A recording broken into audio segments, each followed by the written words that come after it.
করেছেন। এটা আমাদের কোটা সংস্কার আন্দোলন দমনে ছাত্রদের ওপর নির্বিচারে গুলির বিরুদ্ধে প্রতিবাদে নামে বিশ্ববিদ্যালয় শিক্ষক নেটওয়ার্ক। এমনকি আটক শিক্ষার্থীদের শাহবাগ থানা থেকে ছাড়িয়ে আনা এবং ডিবি অফিস থেকে ছাড়িয়ে আনার প্রয়াসও করে তারা। আন্দোলনে শিক্ষার্থীদের ন্যায্য দাবির পাশে সমর্থন জুগিয়েছে পুরোটা সময়।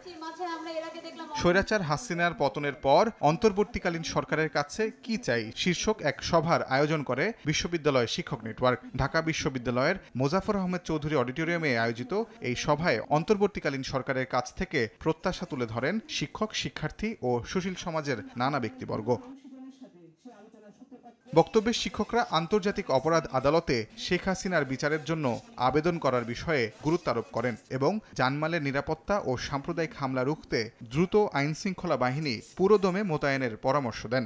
যে ম্যাস কিলিং এই সমস্ত কিছু তখন যার আদেশে সংগঠিত হয়েছে, অবশ্যই এটার জন্য অতি দ্রুত ইন্টারন্যাশনাল ক্রিমিনাল কোর্টে এটার জন্য আবেদন করতে হবে, এটার বিচারের জন্য আবেদন করতে হবে। আমি বলতে চাই একটা স্বৈরাচার জাদুকর হওয়া উচিত এবং স্বৈরাচারীরা কি করেন, কিভাবে হত্যা করেন, কি কি অস্ত্র ব্যবহার করেছেন, কারা কারা হত্যাকাণ্ডের শিকার হয়েছে তাদের বর্ণনা সেই জাদুঘরে থাকা খুব জরুরি, যাতে ভবিষ্যতে কেউ এরকম স্বৈরাচারী হওয়ার সাহস না করে।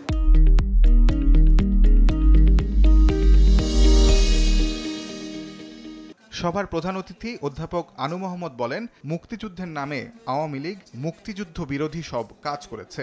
আওয়ামী লীগ মুক্তিযুদ্ধকে একটা বর্ম বানিয়েছে, বর্ম বানিয়ে সারা দেশের মানুষের উপরে জুলুম এবং লুণ্ঠন এবং পুরো দেশকে একটা ভয়ঙ্কর নির্যাতনের কারখানায় পরিণত করেছে।